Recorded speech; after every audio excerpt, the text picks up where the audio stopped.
Bismillah. Bismillahirrahmanirrahim. Assalamualaikum warahmatullahi wabarakatuh. Alhamdulillahil alamin wa bihi nasta'in wa ala umuri dunya waddin. Wassalatu wassalamu ala asyrofil anbiya'i wal mursalin sayyidina Muhammadin wa ala alihi washabihi ajmain. Amma ba'd. Puji dan syukur kita panjatkan kehadirat Allah Subhanahu wa taala yang alhamdulillah dalam kesempatan kali ini Allah masih memberikan kita nikmat sehingga kita bisa sama-sama menyimak ya materi di pertemuan pertama usul fikih ya. Kita akan sama-sama simak bagaimana sih latar belakang pengertian objek kajian, tujuan dan juga fungsi dari usul fikih ini. Tapi sebelum ke sana ya akan dibahas terlebih dahulu tentang kontrak kuliah ya. Ada beberapa kesepakatan-kesepakatan yang harus kita perhatikan ya selama proses perkuliahan selama 1 semester ini ya. Nah, sebelumnya perkenalan terlebih dahulu ya terkait dengan mata kuliah usul fikih ini insya Allah akan diampu oleh saya selama 1 semester. Saya Dr. Helmi Aziz, SPD MPDI ya, lahir di Purwakarta 31 Januari 87, kemudian tinggal di Ciburui ya, Kecamatan Padalarang, Bandung Barat.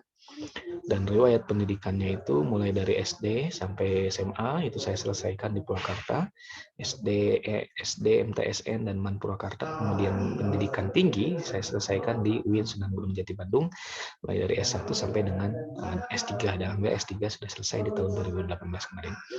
Dan kemudian riwayat pekerjaan ya itu saya pernah mengajar, pengalaman mengajar di Al Azhar Syifawudi Parahyangan tahun 2010 sampai 2014 selama 4 tahun. Kemudian pindah mengajar di STIT Al Ihsan Marenda, kemudian STAI Mutakin, STT Wastu Kencana itu di tahun 2014 sampai 2015. Dan alhamdulillah di tahun 2015 ini saya diterima di Unisba ya, ditempatkan di Fakultas Tarbiyah dan Keguruan di program studi PAI. Nah, terkait dengan mata kuliah usul fikih ini, sebelum melangkah lebih lanjut terkait materi di pertemuan pertama, ada baiknya kita kenalan terlebih dahulu apa sih yang akan kalian dapatkan selama 1 semester ini. Jadi ketika kalian belajar usul fikih itu diharapkan kalian nanti ujungnya itu mampu melakukan analisis terkait dengan kedudukan fikih dan usul fikih ya. Nanti kemudian juga menganalisis mashadir ahkam ya, sumber-sumber hukum Islam. Kemudian bagaimana metode penggalian dalam hukum Islam ya, kemudian terkait dengan lafaz dan juga terkait dengan muatan hukum ya yang sifatnya tekstual, dan juga mengintegrasikan pemahaman teks sumber hukum dengan metode konteks, artinya teks dikaitkan dengan konteks. Ini yang akan kalian dapatkan selama 1 semester belajar berkaitan dengan usul fikih. Nah, apa saja materi yang akan didapatkan? Materi yang akan didapatkan yaitu mulai dari usul fikih sebagai disiplin ilmu, ya ini bagaimana kajiannya usul fikih itu bisa dijadikan sebagai sebuah disiplin ilmu. Ini di pertemuan pertama, di pertemuan sekarang. Kemudian bagaimana sejarah dari perkembangan ilmu usul fikih itu sendiri dan apa makna hukum ya dengan segala derivasinya, mulai dari mahkum fih, mahkum alaih, mahkum bih gitu ya, apa nanti akan kita bahas di semester ini di beberapa pertemuan yang akan datang. Kemudian kita juga akan membahas terkait dengan hukum taklifi dan hukum wad'i ya, bagaimana usul fikih memandang terkait dengan hukum taklifi dan hukum wad'i itu. Kemudian azimah dan rukhsah, sumber hukum Islam itu akan kita bahas mulai dari Al-Qur'an dan hadis, dan juga terkait dengan ijtihad dan macam-macam metodenya seperti halnya ijma, qiyas dan lain sebagainya ya, istihsan, istislah, kemudian dzari'ah ya, kemudian urf ya, itu akan kita bahas. Kemudian terkait dengan lafaz dan juga petunjuk dari lafaz itu, yang mana itu lebih mengarah pada kaidah-kaidah usuliyah dan penerapannya. Kemudian kaidah-kaidah fikih, tentunya kaidah fikih ini yang usulul khamsah ya, yang 5 dasarnya itu, mulai dari al-umur bimaqasidiha ya, kemudian al-masyaqqah tajlibut taisir ya, kemudian ad-dararu yuzal ya, kemudian al-'adatul muhakkamah gitu ya. Itulah yang akan kita al-yakin la yuzalu bisyak ya, itu yang kaidah-kaidah fikih yang khamsah itu. Dari yang khamsah itu kemudian turun lagi ke dalam beberapa cabang kaidah-kaidah fikih yang lainnya. Itu selama 1 semester. Mudah-mudahan dengan belajar usul fikih ini kalian mampu mengaitkan antara apa yang ada di dalam teks ya, kewahyuan teks dalam sumber hukum Islam yaitu Al-Quran dan hadis, dikaitkan dengan konteksnya, penerapannya seperti apa. Itu sih tujuan utama belajar kita usul fikih. Nah, terkait dengan standar penilaiannya, jadi selama 1 semester ini nanti kita akan belajar menggunakan e-kuliah, dan keaktifan mahasiswa selama perkuliahan berlangsung itu sangat dipertimbangkan tentunya bagi kami untuk mengeluarkan nilai. Jadi kehadirannya kalau misalkan kurang dari 75%, maka tidak diperkenankan untuk mengikuti ujian akhir semester. Bagaimana kalian agar dianggap hadir? Agar dianggap hadir di setiap pertemuan, maka kalian perlu yang pertama itu adalah membaca modul atau menyimak penjelasan dari saya terkait dengan materi yang diberikan, atau juga bisa dengan cara menyimak penjelasan yang ada di dalam PPT. Nanti berbagai macam cara akan saya berikan untuk kepada kalian agar mampu memahami materi di setiap pertemuannya. Nah, setelah itu kalian akan diarahkan untuk mengikuti forum. Ya, mengikuti forum, saya akan sediakan beberapa pertanyaan. Ya, itu wajib kalian jawab, wajib kalian isi forum tersebut agar dianggap hadir. Kemudian ikuti kuis, ya, di setiap pertemuan itu pasti akan ada kuis untuk mengevaluasi ya kemampuan kalian dalam memahami materi yang sudah diberikan. Dan yang terakhir itu adalah mengerjakan tugas kalau misalkan itu ada tugas di pertemuan tersebut. Jadi itu adalah skema perkuliahan kita selama satu semester itu, dengan membaca modul, ya, mengikuti forum, kuis, dan tugas. Jadi intinya kalian tidak bisa mengikuti forum kalau sebelumnya itu memperhatikan penjelasan terlebih dahulu, entah itu melalui modul ataupun yang lainnya. Kalian tidak bisa langsung ikut kuis kalau belum isi forum, itu sudah disetting seperti itu. Dan pelaksanaan perkuliahan itu tentu dilaksanakan sesuai dengan jadwal yang sudah ditetapkan oleh fakultas. Dan penilaian berikutnya adalah tentu terkait dengan hasil ujian tengah semester dan hasil ujian akhir semester. Ini standar penilaiannya. Jadi kalau 75% ya kehadirannya itu kurang 75%, maka tidak diperkenankan mengikuti ujian akhir semester. 75% itu 75% itu adalah minimal 3 kali tidak hadirnya, ya. Maksimal 3 kali tidak hadir, ya. Nah, ini bobot penilaiannya, ya. Forum, kuis, dan tugas nanti akan digabungkan dengan UTS dan UAS. Nah, kemudian referensi yang bisa kalian gunakan. Saya sudah menulis buku terkait fikih dan usul fikih.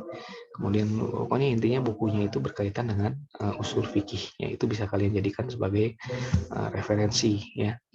Nah, ini terkait yang pertama, ya, bahwasannya perkembangan usul fikih secara dari sisi sejarahnya, sebetulnya secara tradisi, ya, kita sudah mulai masuk ke materi pertemuan pertama. Jadi secara apa, dari sisi sejarahnya, latar belakang lahirnya ilmu usul fikih itu dimulai dari periodenya Rasulullah SAW. Jadi di zaman Rasulullah SAW ini disebut dengan periode insya dan takwin, artinya periode pertumbuhan dan pembentukan yang berlangsung selama kurang lebih 22 tahun semenjak diutusnya Rasulullah SAW sampai dengan Rasulullah SAW wafat. Jadi bagaimana tradisi keilmuan ketika itu adalah ketika Rasulullah SAW masih hidup, ya, banyak sekali persoalan-persoalan fikih yang langsung ditanyakan kepada Rasulullah SAW, dan Rasulullah SAW mendapatkan memberikan jawaban yang sangat memuaskan, tentunya karena didasarkan dengan wahyu. Nah, kemudian selepas Rasulullah SAW meninggal dunia, maka lahir periode berikutnya, ya, yaitu periode sahabat, yang mana periode sahabat ini disebut dengan periode tafsir dan takmil, yaitu penafsiran dan penyempurnaan, yang berlangsung selama kurang lebih selama 90 tahun, ya, periode tafsir dan takmil ini, yang mana semenjak wafatnya Rasulullah SAW sampai dengan tahun 11 Hijriah, atau sampai dengan berakhirnya abad pertama Hijriah. Nah, perkembangan usul fikih di masa sahabat ini, ya, kajian-kajian tentang fikih itu sudah mulai dirumuskan, ya. Jadi setelah wafatnya Rasulullah, sebab ketika di masa Rasulullah SAW hidup kan semua persoalan hukum itu yang timbul itu diserahkan kepada Rasul, ya, meskipun satu atau dua kasus hukum yang memang terkadang disiasati para sahabat dengan ijtihad, tetapi hasil dari ijtihad itu kemudian dari segi tepat atau tidaknya dikembalikan kepada Rasul. Hal ini karena Rasul itu ketika di zaman Nabi Muhammad SAW, di zaman Rasulullah SAW itu satu-satunya pemegang otoritas kebenaran agama yang melalui wahyu yang memang diturunkan kepada beliau. Nah, kemudian di periode sahabat ini, ya, di periode sahabat ini dalam melakukan ijtihad melahirkan hukum, ya, para sahabat itu menggunakan usul fikih itu sebetulnya. ya, sebagai alat untuk berijtihad. Hanya saja usul fikih yang mereka gunakan itu baru dalam bentuknya yang paling awal dan belum banyak terungkap dalam rumusan-rumusan yang sebagaimana yang kita kenal sekarang ini, ya kan? Contoh misalkan cikal bakal yang memang ilmu usul fikih yang terdapat di masa sahabat ini, yaitu berkaitan dengan ketentuan urutan penggunaan sumber dan dalil hukum, ya, sebagai bagian dari usul fikih. Jadi pada saat para sahabat Nabi Muhammad SAW menunjukkan atau menemukan kejadian yang timbul dalam kehidupan mereka memerlukan ketentuan hukum, maka mereka mencari jawabannya dalam Quran. Kalau tidak ditemukan jawabannya secara harfiah dalam Quran, maka mereka mencoba menemukan jawabannya secara harfiah dalam koleksi hadis Nabi Muhammad SAW. Bila tidak menemukan juga jawaban dalam hadis Nabi, maka mereka menggunakan daya nalar yang dinamakan dengan ijtihad. Nah, dalam menggunakan ijtihad itulah mereka mencari titik kesamaan, ya, dari suatu kejadian yang dihadapinya itu dengan apa yang telah ditetapkan dalam Quran dan hadis. Jadi selalu mendasarkan pertimbangannya itu kepada usaha untuk memelihara kemaslahatan umat. Itu tujuan utamanya. Yang menjadi dasar dalam penetapan hukum syara itu adalah memelihara kemaslahatan umat. Maka dengan cara seperti itulah, maka itulah yang dilakukan oleh Rasulullah para sahabat Nabi Muhammad SAW. Ya. Nah, kemudian ciri khas yang menonjolnya itu adalah mereka itu bersifat di masa sahabat ini bersifat realistis, ya, karena ketetapan fikihnya itu berdasarkan pada problem-problem aktual yang terjadi. Kemudian bersifat terbuka karena tidak menetapkan prosedur tertentu, ya. Artinya para sahabat tidak membuat istilahnya catatan atas ketetapan hukum yang mereka hasilkan. Jadi mereka menghargai kebebasan pendapat yang tentunya berdasarkan pada Al-Quran dan Sunnah. Kemudian mengedepankan musyawarah, ya, ini ciri dari masa sahabat itu. Ya. Kemudian bersifat kreatif, artinya melakukan modifikasi terhadap aturan hukum sebelumnya. Jadi contoh kasus misalkan dalam ijtihadnya Umar bin Khattab yang memang melarang pendistribusian zakat bagi mu'alaf, itu adalah untuk mendapat dukungan, namun pada masa Umar dukungan mu'alaf tersebut tidak dibutuhkan lagi mengingat eksistensi umat Islam sudah kuat ketika itu. Ya, jadi atau misalkan dan yang terakhir cirinya itu adalah khalifah sentris. Ya, ciri di masa sahabat itu. Jadi di masa sahabat ini keputusan yang akhir itu yang melibatkan ijma dan juga ijtihad itu berada di tangan khalifah. Jadi keputusan khalifah sebelumnya tidak mengikat bagi khalifah sesudahnya. Jadi khalifah di sini adalah khalifah pengganti, itu dapat mengatur atau mengubah aturan hukum dari khalifah sebelumnya. Nah, kemudian periode berikutnya adalah periode tabi'in, ya. Tabi'ut tabi'in dan juga imam ijtihad. Jadi setelah periode sahabat muncul periode berikutnya, yang mana sahabat ini kan berakhir di abad ke-1 Hijriah, ya kan? Nah, periode di akhir abad 1 Hijriah. Kemudian di zaman tabi'in itu dimulai di abad ke-2 Hijriah, sementara tabi'ut tabi'in itu di abad ke-3 Hijriah. Nah, di zaman tabi'in dan juga tabi'ut tabi'in, ini daulah Islamiyah ini sudah banyak berkembang, banyak muncul kejadian-kejadian baru tentunya. Pada masa ini sejalan dengan perluasan wilayah-wilayah Islam, di mana pemeluk Islam juga semakin heterogen, karena semakin berkembang luas Islam ketika itu. Nah, bukan saja dari sisi heterogen itu, bukan saja dari sisi kebudayaan dan adat istiadat, tetapi juga dari segi bahasa, dari segi peradaban, ilmu pengetahuan, ya, banyak bermunculan sekali kasus-kasus hukum baru yang sebagaimana belum dikenal sama sekali di masa periode sahabat dan Nabi ini, belum dikenal. Ya, maka untuk menjawab kasus-kasus hukum ini lahirlah tokoh-tokoh Islam itu yang memberikan fatwa, yang mana sebelumnya ini telah terlebih dahulu mereka itu mendapatkan pengetahuan di bidang ijtihad dan hukum dari para sahabat pendahulu mereka. Nah, jadi di masa generasi tabi'in ini, ya, ada yang istilahnya para mufti, ya, yang memang terkenal di masa itu, yaitu misalkan Said Al-Musayyab gitu, ya, sebagai mufti di Madinah, sementara di Irak itu tampil Alqamah bin Al-Qais, ya, dan Ibrahim An-Nakhai, ya. Nah, itu dan juga masih banyak tentunya para ahli hukum yang lainnya. Dan dalam melakukan ijtihad, ya, sebagaimana generasi sahabat, jadi di masa generasi tabi'in ini, ya, menempuh langkah yang sama, ya, yang dilakukan oleh para pendahulu mereka, yang dilakukan oleh para sahabat, ya. Akan tetapi, ya, selain merujuk Quran dan Sunnah, ya, mereka juga memiliki tambahan rujukan hukum, yaitu ijma, ya, yang mana ini adalah peninggalan dari para sahabat. Ijma inilah menjadi apa istilahnya sumber hukum yang baru bagi di zaman tabi'in, ya, atau sebagai rujukan dalam melahirkan suatu hukum yang baru. Selain ijma juga ada juga maslahah mursalah yang telah dihasilkan, atau juga kias juga sudah dihasilkan oleh di masa generasi sahabat. Ya, nah, ciri dari ulama tabi'in ini yang menggunakan metode kias yaitu berupaya untuk mencoba mencari ilah dari suatu hukum yang tidak ada nasnya, tetapi memiliki ilah yang sama. Nah, sementara yang cenderung kepada maslahah musalah di masanya tabi'in ini dengan cara melihat dari segi kesesuaian tujuan hukum itu sendiri, ya, dengan kemaslahatan yang memang terdapat dalam prinsip-prinsip syara. Ya. Nah, jadi ini adalah di zamannya tabi'in. Jadi ada yang menggunakan lebih banyak menggunakan secara dominannya, ya, menggunakan maslahah mursalah, ada juga yang kias. Nah, perbedaan cara yang di maslahah mursalah dan kias, ya, perbedaan cara itu, ya, sehingga perbedaan cara yang ditempuh oleh kedua kelompok ini yang memang ada yang dominan kepada maslahah mursalah dan juga dengan kias, itu timbul karena perbedaan pendapat.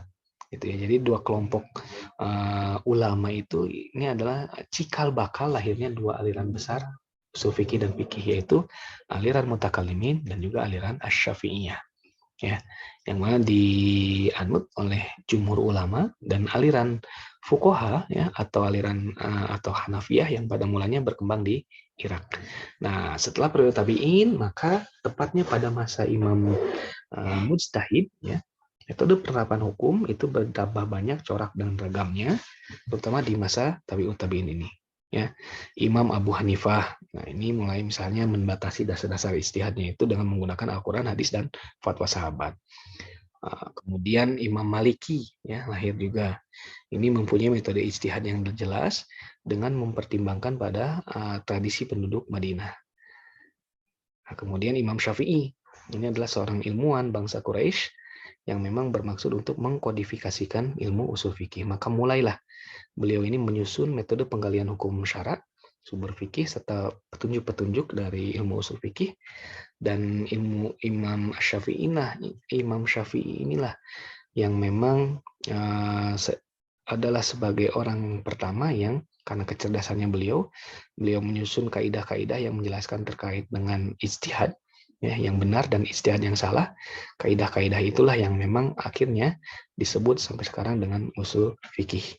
Ya, jadi itulah perkembangan usul fikih, ya, yang memang mulai dari latar belakang lahirnya usul fikih, ya, mulai zaman Nabi sampai dengan zaman tabi'in, yang mana disinilah lahirnya ilmu usul fikih itu dalam konteks keilmuannya, ya. Yaitu dengan lahirnya kitab Ar-Risalah yang dikarang oleh Imam Asy-Syafi'i. Nah, baik, terkait berikutnya yaitu tentang apa sih yang dimaksud dengan usul fikih itu sendiri, ya. Jadi yang dikatakan dengan usul fikih, ya, itu berasal dari kata usul, ya, atau aslun, ya. Aslun itu apa? Ma bunya alaihi ghairuh, yaitu adalah sumber atau pokok, ya, sesuatu yang didirikan, yang di atasnya didirikan sesuatu. Ma bunya alaihi ghairuh. Nah, itu, ya. Kalimat usul fikih, ya kan, itu bisa bermakna dalil, ya. Dalil, ya. Dalil itu al-aslu bisa bermakna dalil, ya, seperti halnya dicontohkan dalam oleh Abdul Hakim itu menyebutnya bahwa al-aslu wujub zakah, ya, Alkitab, ya. Dalil atau asal diwajibkannya zakat yaitu berdasarkan dalil Quran. Itu. Kemudian secara terminologi juga usul bisa bermakna kaidah, ya. Usul itu bisa bermakna kaidah, ya. Apa itu kaidah, ya? Kaidah itu adalah ketetapan, ya, aturan main, gitu, ya. Kaidah. Yang jadi kan misalnya terkait dengan kaidah, ya, bisa juga bermakna rojih, ya, artinya kuat. Artinya misalnya al-aslu fil kalam al-haqiqah, Artinya asal dari yang lebih kuat dari suatu ungkapan itu adalah makna yang sebenarnya. Ya. Nah, di dalam beberapa pengertian fikih itu sendiri, sementara fikih secara bahasa itu artinya fahmun. Ya, fahmun itu artinya mengerti, memahami.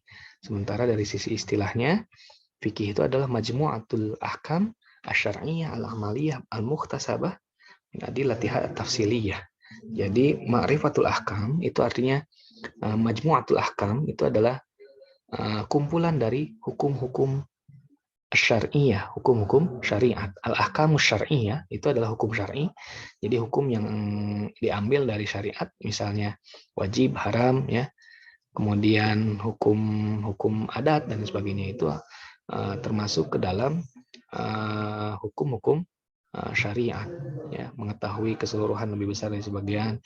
Kemudian mengetahui hukum-hukum syariat, ya. Al-amaliyah, yang itu amaliyah itu berarti yang tidak ada kaitannya dengan akidah, ya.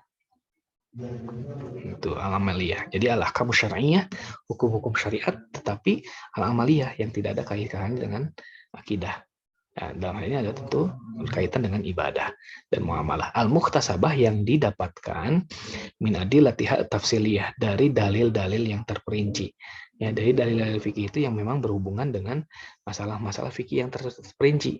Ya, maka tidak termasuk di dalamnya ilmu usul fikih, karena pembahasan di dalamnya itu hanyalah mengenai dalil-dalil fikih yang bersifat umum. Itu perbedaan artian fikih. Sementara apa yang dimaksud dengan usul fikih? Jadi yang dimaksud dengan usul fikih, ya, Al-Baidawi menyebutnya ma'rifatu dalil fikhi ijmalan wa kaifiyatul istifadati minha wa halul mustafid. Ya, jadi yang dimaksud dengan usul fikih itu adalah mengetahui dalil-dalil fikih yang umum, ya, dan cara memanfaatkannya, ya, dan bagaimana cara untuk memanfaatkan dalil tersebut. Sementara yang dimaksud dengan dalam pandangan Abdul Wahab itu mengartikan al-ilmu bil qawaid bil wal buhus allati yatawassalu biha ila istifadatil ahkam syar'iyyah al-amaliyah min adillatiha at-tafsiliyah. Jadi ilmu tentang kaidah-kaidah yang atau pembahasan-pembahasan yang dijadikan sarana untuk memperoleh hukum syara, ya, al-amaliyah yang berkaitan dengan perbuatan manusia, ya, dari dalil-dalil yang terperinci. Nah, jadi ilmu usul fikih itu dikatakan sebagai aturan main lah yang digunakan dalam mengungkap dalil-dalil syara sehingga nantinya mampu melahirkan hukum syara dengan mengenai perbuatan tertentu, ya. Nah, itu terkait dengan usul fikih. Lantas apa objek kajiannya? Perbedaan objek kajian antara fikih dengan usul fikih, ya. Jadi perbedaan sebelumnya, perbedaan antara ini, ya. Jadi apa perbedaan antara fikih dengan usul fikih? Maka yang menjadi perbedaan utama antara fikih dengan usul fikih, ilmu fikih itu lebih fokus pada pembahasan mengenai masalah teknis hukum yang bersifat amaliyah yang diambil dari dalil-dalil yang terperinci, sedangkan usul fikih itu adalah kaidah-kaidahnya dalam menghasilkan hukum syara yang diambil dari dalil-dalil syara yang sifatnya umum yang berkaitan dengan perbuatan manusia. Lantas apalagi perbedaannya dari sisi objeknya? Ilmu fikih itu berkaitan dengan perbuatan, perkataan, dan tindakan mukallaf, ya, yang berkaitan dengan Allah. Ini. Nah, kalau misalkan dari sisi perbuatan mukallafnya, ya, kalau misalkan objek ilmu usul fikih itu keadaan dalilnya, ya, dalilnya yang diselidiki, ya. Kemudian menunjukkan hukum yang berhubungan dengan perbuatan mukallaf. Kalau objek ilmu fikih itu lebih kepada ibadah, ya. Kemudian apa ini teh ahwalul syasyiyah atau hukum keluargaan, kemudian hukum kebendaan, jinayah, itu fikih. Kalau objek ilmu usul fikih itu membicarakan terkait dengan hukum, ya, hukum macam-macam hukum, ya, kemudian syarat-syarat hukum, ya, pihak yang menetapkan hukum, ya, atau al-hakim, yang mukallaf juga dibicarakan, atau subjek hukum atau mahkum alaih atau mahkum fih, ya, perbuatan hukum, ya. Kemudian sumber hukum, ya, pembahasan tentang metode istinbat hukum, ya, atau pembahasan tentang bagaimana penggalian suatu hukum, ya, berdasarkan dari ijtihad dan syarat-syaratnya. Itu yang menjadi perbedaan ilmu fikih dengan ilmu usul fikih, ya. Lantas bagaimana tujuan dan fungsinya? Nah, kalau fikih ya, itu tujuannya adalah menerapkan dalil untuk menerapkan kaidah-kaidah terhadap dalil syara yang terperinci sehingga sampai kepada hukum syara yang bersifat amali. Ya, itu fungsi dari fikih. Ya, sementara fungsi dari usul fikih itu adalah memberikan pengertian dasar kaidah dan metodologi para ulama dalam menggali hukum dan juga menggambarkan persyaratan yang harus dimiliki seorang mujtahid. Selain itu juga memberi bekal menentukan hukum ya melalui berbagai metode yang dikembangkan oleh para mujtahid dan juga fungsi dari usul fikih itu adalah memelihara dari penyimpangan dalil atau penyalahgunaan dalil sehingga kita bisa tahu ya dalilnya sudah tepat atau belum yang digunakan oleh dalam menetapkan suatu hukum. Dan yang berikutnya adalah mengetahui keunggulan dan juga pemahaman dan juga kelemahan ya para mujtahid tentunya ya, sejalan dengan dalil yang mereka gunakan. Bukan berarti kita ingin melemahkan, tetapi kita ingin mencari yang terbaik ya dalam sumber hukum dalam hukum Islam itu sendiri. Nah, lantas seperti apa hubungan antara fikih dengan usul fikih itu sendiri, ya kan? Hubungan antara fikih dengan usul fikih, ya, sebagaimana yang tadi sudah dipaparkan terkait dengan perbedaan pengertian antara fikih dengan usul fikih, bahwa fikih itu mempelajari, ya, mempelajari dan mengetahui masalah teknis hukum yang bersifat amaliyah yang diambil dari dalil-dalil terperinci, sementara usul fikih itu kaidah dalam menghasilkan hukum syara ya dan perbuatan manusia yang diambilnya itu dari dalil-dalil syara yang bersifat umum. Jadi hubungan fikih dengan usul fikih ini sangat erat. Jadi ilmu fikih itu adalah sebagai produk dari usul fikih. Jadi ilmu fikih itu berkembang ya itu karena berkembangnya ilmu usul fikih. Karena ilmu usul fikih itu sebagai semacam alat lah ya alat yang menjelaskan bagaimana metode dan sistem penentuan hukum berdasarkan dalil baik itu dalil nakli ataupun dalil akli. Jadi misalkan gini di dalam surah Al-Baqarah ayat 43 di situ Allah Subhanahu wa taala berfirman a'udzubillahi minasyaitonir rajim bismillahirrahmanirrahim wa aqimus shalah wa atuz zakah warka'u ma'ar raki'in. Kemudian sabda Nabi sallu kama ra'aitumuni usolli. Nah, berdasarkan firman Allah dan juga hadis Nabi yang tadi saya kemukakan itu belum diketahui sebetulnya hukum mendirikan sholat. Nah, dalam masalah ini, usul fikih memberikan dalil bahwa hukum perintah atau suruhan ya itu asalnya wajib. Ada kaidah menyatakan al aslu fil amri lil mujub ya lil wujub. Jadi asal atau pokok dalam suatu perintah itu adalah menunjukkan wajib.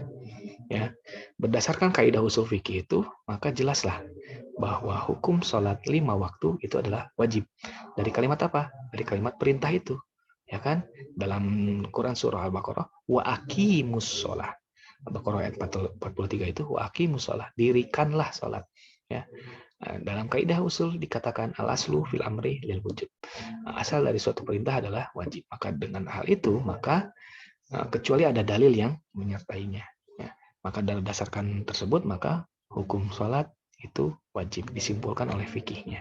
Jadi usul fikih mencoba menelaah ya dari sisi kaidahnya atau dari sisi dalilnya, ya bagaimana penggunaan dalil itu. Fikih itu lebih kepada produknya. Nah itu mungkin yang bisa saya sampaikan di pertemuan kali ini. Kita lanjutkan nanti di forum diskusi ya, ketika ada yang ingin ditanyakan. Demikian, terima kasih atas perhatiannya. Billahi taufiq wal hidayah. Assalamualaikum warahmatullahi wabarakatuh.